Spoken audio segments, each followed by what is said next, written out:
a week? Why would they not be able to be available? The thing is the commitment and circumstances change. So in order to avoid such conflict, because say for example they can't commit, 3 times a week. I'm just using it as an example. They've not said this, that's not what the care plan is. So say for example they can't commit 3 times a week, and then we turn around and say that contact needs to be 3 times a week. Yeah. But why would they not be able to get to contact 3 times a week? Why would they not be able to? They're living in a comfortable house. They have no commitments. They're not working. So why would they not be able to get to contact 3 times a week? Let me finish. And this is precisely the reason why, because you're asking those questions, right? So say, for example, they take up a hobby or they're doing something with Henry, then he goes to school, then their circumstances won't. But he's not going to be going to school for another year or two. Okay. He's not going to start nursery for another year or two. Okay. We're talking about long term here. We're not talking about 1 year. We're not talking about 6 months. Yeah, we're talking about long term contact. But the care plan's always going to be revised. It's not just going to stay the same. It's always going to be revised. That will be, so when we do that, we will have a fallback position. Does that make sense? So we will say that this is the structured concept that we're recommending, and then thereafter there might be a discretionary leeway. Yeah. The issue becomes that, say for example, we say such high level of contact, so three times a week. Yeah. Then what you will do is you will go demanding to your parents and say the court order says 3 times a week. Ashik said 3 times a week. Tolu said 3 times a week. When they can't commit to that, and you go knock on their door every 3 times a week. But I haven't gone and knocked on their door once. Ashik, I've not gone and knocked on their door once. Not once. I didn't mean literally. But what I'm saying is, if you were demanding your 3 times a week contact, and they can't manage it, and they become overwhelmed, that will break down the relationship between you and them, and then that could potentially break down the care that Henry has. I've had grandparents and aunts say, we can't do this anymore because we can't manage the parents. I've had parents do that. Yeah? And then what happens? That child goes to a stranger foster placement because the grandparents or the uncles and the aunts could not manage the contact with the parents or the communication with the parents. That's the reason why we carefully think out the contact, carefully think about what the best way forward is, and then that's when we will recommend implementation. In terms of regards to the current contact, if you speak to your solicitors, very rarely would you find a contact less than twice a week for children that are not with their parents. Very rarely would you find what, sorry? That children that won't have contact at least twice a week with their parents. Very rarely would you find it that the child wouldn't have contact less than twice a week with their parents. So, I'm not explaining myself properly. So what I'm saying is, very rarely would you find any child having less than twice a week contact during care proceedings. So whilst they're in court, Is that when the child is living with foster carers, or is that when the child is living with within the family? It's not any different. It's not any different. Your parents are being treated as not treated as, they're seen as foster carers. Even though that they're Henry's grandparents and they're my parents, they're being treated the same as foster parents. Yeah. Why is that? Surely it's very, very different. They're not strangers. They're not strange, unknown foster carers. They're my parents. They're family members. But even when they're your parents, sometimes that can be even more difficult. Does that make sense? Because then what they're doing is they're dealing with being there for Henry, whilst trying to be there for you, but also managing the boundaries between you and the care that they provide. Yeah, no, I see what you mean. If anything, that makes it a lot more difficult. Yeah, it does. Okay.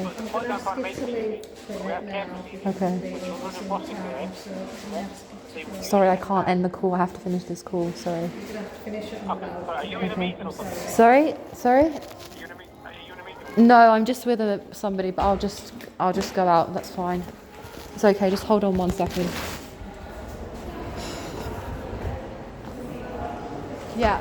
So I hear what you're saying, Ashik. So very rarely would it be that when a child is in foster care, that they would not have at least twice a week contact. And then when that final care proceeding finishes, often is the case that we will reduce that contact so that the child can settle, so that there's clear boundaries about who the carer is. But can I just ask, why am I having all these restrictions put in place at the moment? Why am I still under? Why are you still managing my life? I don't quite understand. What's the reasoning behind this? Because we're still in court. But what's the reasoning? What do you mean by what? Why is Children's Services managing my son's life? Why am I having these restrictions? What's the reason? Because we're still in court. But why am I still in court? Why am I still in court? Because the proceedings haven't finished yet. But why are the proceedings? Why are the proceedings?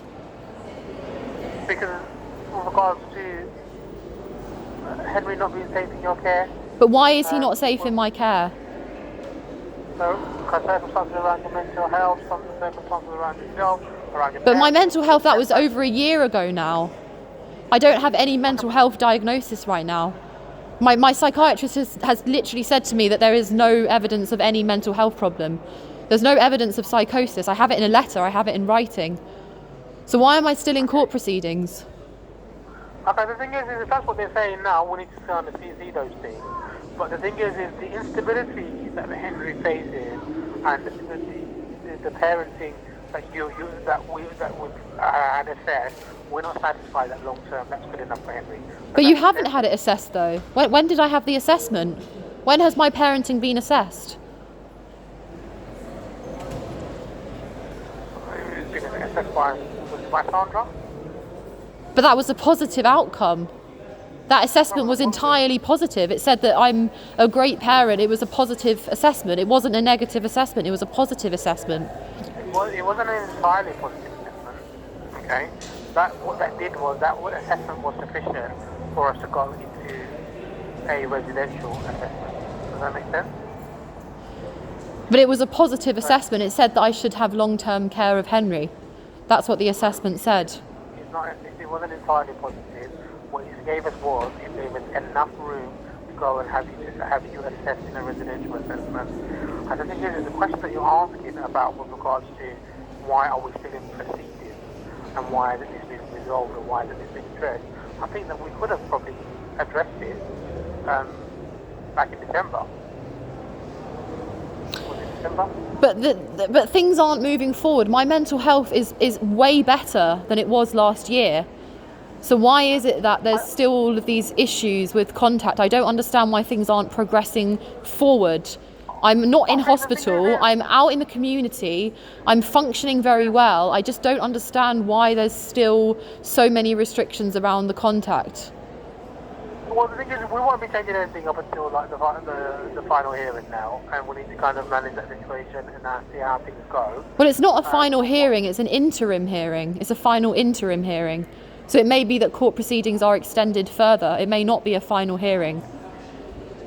Okay, yeah, you are right. There's an issue hearing. So depending on how that happens, and then It may be that they say, oh, let's have another hearing in 6 months. That's what the judge might say, oh, let's have another hearing at Christmas and review things. It's possible that might be the case, but the thing is that it's a case of that whether we can come to, if everyone's on the same page, then fair enough, that might not be the case. So if everyone's on the same page, everyone's in agreement with regards to the care plan, the contact plan, that might not need to happen. So if everyone's disputing, for example, the guardian says one thing, we say one thing, you say another thing. But my parents absolutely categorically do not want me to be seeing Henry once a month. They categorically do not want that. They are still not party to proceedings because they ultimately want me to be the primary carer for Henry. That's why they're not party to proceedings. Yeah, and I suppose one of the reasons why we come and see me is that we can kind of discuss it in detail, like face to face, so that we can have a proper discussion about that. And what that would do is I can explain to you what the care plan is looking like. But why are they not party to proceedings, Ashik? Why are they not party to proceedings? How on earth can you give them a special guardianship order and make them primary carers when they've not attended one single court hearing? If they want custody of Henry, if they want to be the primary carers for Henry, then they need to become party to proceedings, because they are wanting to have custody of him. They are now officially against me, so therefore they should be party to proceedings. But they're not against you. The thing is, they're not against you at all, and they want you to kind of be involved, and they want to kind of do what they need to do. It's because of the fact that division that they have to manage, because they're still your parents. They can't forego. But if they are wanting to have if they are wanting the special guardianship order, then why are they not party to proceedings? Why are they not party to court proceedings? Because I mean, I don't know why they're not party to proceedings. I suppose you probably need to ask your legal advice around that. They probably might need to kind of think about regards to that. But the bottom line is that they've been assessed, and that's where the issue becomes. But what they don't want to do is they don't want to be in a position whereby they're going against you, or they're going against Henry, or whoever that might be, because ultimately the reason why Henry is in their care is not because they've said, oh, we want to have Henry. Does that make sense? The reason why Henry is in their care is because it's either that or the local authority would have placed Henry in a foster placement. Yeah, I know, but they are parents. They've raised 2 children. They are perfectly capable parents. They have the experience in child protection for 30 years in child protection. So they're obviously, very capable foster carers for Henry. They've got 30 years experience in child protection. My dad was a chairperson. He chaired conferences in child protection for 30 years. They've raised 2 children. They're more experienced than any foster carer you'll find out there. Well, very much so, and I agree with you.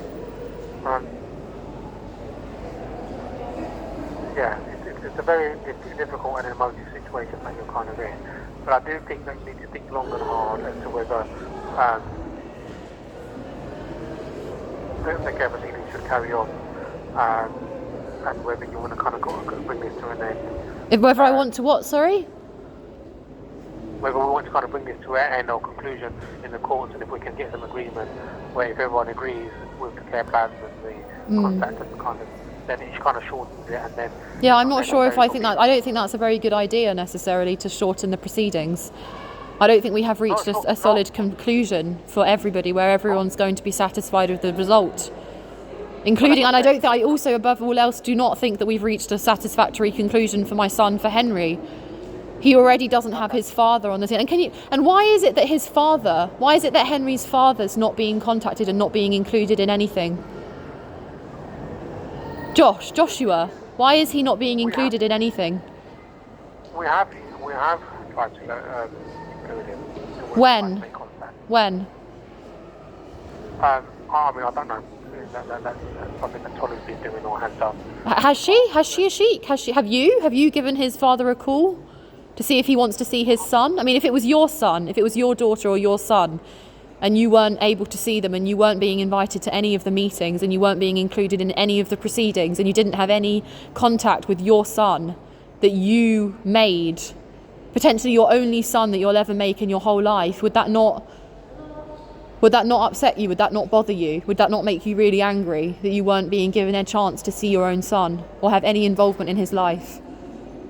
That would upset me, and that would be problematic for me, and that will cause serious emotions for me. If anything, I'll be rocking up to the council chamber saying, like, what's happening with regards to my son? Yeah. So why is he not being? I'll be knocking on the doors. Yeah. I'll be knocking on the doors of the social workers to say, like, what's going on? Yeah. So what's happening? Why is he not being? I mean, I know that maybe he was spoken to a year ago, but why have they not kept trying? I don't know nobody knows what was actually said to him. There's no record anywhere of that conversation. He hasn't been invited into a proper meeting. His mother wants to be involved, and she's not been invited to any of the meetings, but particularly with him, like, maybe if he was spoken to by a male, by yourself, by a man, maybe he would be more inclined. There hasn't been any strategies involved to try and I don't know why I'm saying try here, because this isn't about me. I don't give a toot if I never see him again. This is literally about the fact that a man has a son, and he may very well want to at least meet his son, and he did want to meet his son. This is not a case of, this was a relationship I had with him. I knew him for over a year. I knew him for over a year. We knew each other quite well, and he wanted to come and see Henry. He didn't say, when he found out I was pregnant, he didn't say, no thanks, not interested. He said, I want to come and see Henry. I want to come and visit him. He looks really cute in his clothes. And then the social workers contacted him, and then for some reason he's not been included in any of the meetings or any of the proceedings. He's had no involvement, potentially not through his own choice. But Lydia, can I just put the other side to you? You said that that's the only son, potentially the only son that he could have, and it's only other. How is it that you're still sitting indoors and not even kind of made any effort to kind of speak to the social worker? What do you mean not made any effort to speak to the social worker? You've put the scenario, potentially that's his only son, that's the only child that he will ever have, and all these other things. And all, yeah? Yeah. Then would that not give a bit of rigour and a little bit of fight to say that actually I want to go and see my son?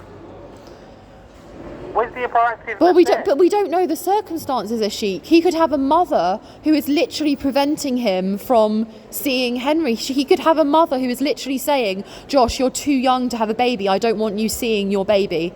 Or he could be feeling guilty about the fact that maybe he didn't treat me very well during the relationship. And I don't give a hoot. I don't care. I'm not doing anything about it. But maybe he feels guilty about it. Or maybe his mother has made him feel guilty. But all of that is completely and utterly separate to the fact that he has a son and he wanted to see his son. It's possible that he's not interested. Yeah, potentially, but potentially not. He definitely was interested in December of last year because I have the messages on my phone to show that he was interested. So he is interested. He's definitely interested because he said to me he wanted to come and visit. But what I would say to you is, I Tolu's not here, so it's a conversation I need to have with Tolu. And Tolu will do that, but we'll be highlighting that. Sorry, I didn't hear that, Ashik. Could you say that again? I said we'll be highlighting that within the statements that we, or the discussions that we have, so in the attempt that we make to kind of engage in. But primarily for me, it's a case of when a parent has made contact, despite kind of efforts to try to make contact with them, and they're not coming forward. We're talking about over a year. But why should he have to make contact? I mean, he's probably thinking like, why has nobody contacted me? I have a child, I have a son, and nobody's contacted me. If you're a father and you don't feel that you can fight or contact a social worker for your son, yeah, I'd be really concerned about that. But he's young. He's only 22. He's a young man. He's suddenly become a father. Like, he doesn't know heads or tails of the situation. He's probably completely overwhelmed and completely confused and completely being controlled by his mum, and he has problems himself, so he's probably just doesn't know what to do. He's probably just completely unsure of what to do, and he needs some direction. He needs somebody to tell him what to do. The thing is that these are things that, we could go around in circles about. We don't know what the circumstances are. I sort of one that's probably going to run that way. But let's not go off track, because I'm just mindful of time and speak to someone else before I come off the phone with regards to work. But as regards to the contact, if you do what you need to kind of do, and let's have a discussion. We have a good old think about with regards to what the care plans could look like or should look like. In regards to the contact, I think the positive note he said to me was that, actually, I really want to have a relationship with my son more than anything else. Sorry, Ashik, I really want to what? I didn't hear that. Have a relationship with my son. Yes. That's what you said. That's what you said when I spoke to you earlier. That's your primary focus. And I think it's about how do we get that right, and how do we get the contact level right, and how can we manage that. I think those are things that I want you to reflect on after we've dealt with this contact centre issue, because I think at the moment emotions are a little bit high because of what's going on with the contact centre. As soon as we paid off invoices and finally have done what they need to do, let's have a conversation about that, yeah? Yeah, and in terms of Henry's father and his family, my son's family, a little boy's father and his father's relationship with his son, or at least his paternal relationship with him, what's happening with that? Because I know even if his father isn't for whatever reason able And I don't think that's the case, I really don't. But his grandmother, she definitely wants to be involved. And she's also said that she has other members of the family, potentially her partner James, who also want to be involved. So what's happening with their contact arrangements with Henry? But we're not objecting to that. You're not what, sorry? We're not objecting to that. You're not what, sorry? I didn't hear that. We're not objecting. We're not objecting to that. And we wouldn't object. Okay, Ashik, can you just hold on a couple of minutes? Sorry, I have to deal with something urgently. Just hold on a couple of minutes, please. Hello? Hi, Lydia, it's Julie. Hi, Julie. How are you? I'm all right. Did anybody ring you from the local authority?